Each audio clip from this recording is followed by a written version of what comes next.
काल आमदारांची बैठक झाली, आज खासदारांची बैठक आहे.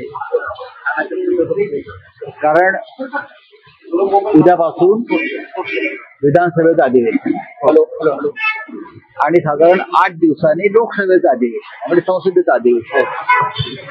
त्या संदर्भात आमदारांना खासदारांना एक दिशा मिळाली. म्हणून अशा प्रकारच्या संसदीय पक्षाच्या बैठका पक्षप्रमुख घेत असतात.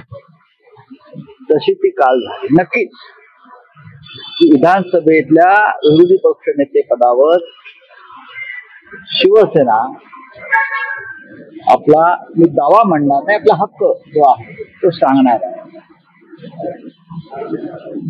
आमदाराची संख्या जरी कमी असली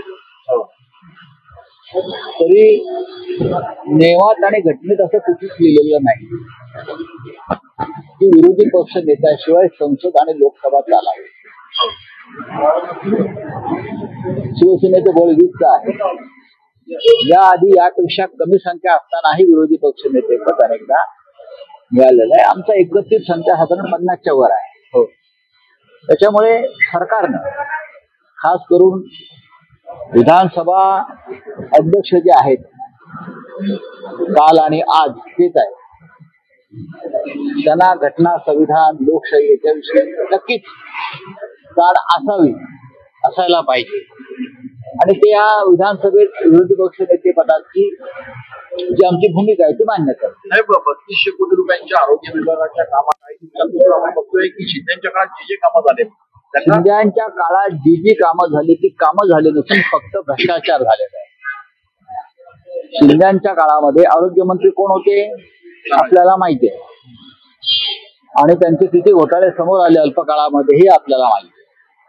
आणि म्हणूनच त्यांना भारतीय जनता पक्षाचा त्यांना विरोध होता मंत्री करण्याला, भ्रष्ट मंत्र्यांना जे काही. त्याच्यामध्ये ते एक आहे आरोग्य खात्यासारख्या खात्यात जे थेट सार्वजनिक आरोग्य थेट जनतेशी संबंध येतो, गोरगरीब, आदिवासी, बिलो पॉवर्टी लाईन, त्यांच्या खात्यामध्ये त्यांच्या पैशामध्ये जर अशा प्रकारे भ्रष्टाचार होणार असेल औषधामध्ये, खरेदीमध्ये, तर हे कसं राहील.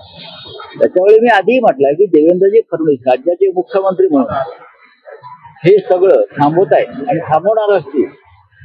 आणि आधीचा भ्रष्टाचार कसा झालाय जनतेसमोर आणणार असतील, नक्की आम्ही त्यांचे स्वागत करतो. त्यांच्या प्रत्येक कृतीचं आम्ही स्वागत करतो.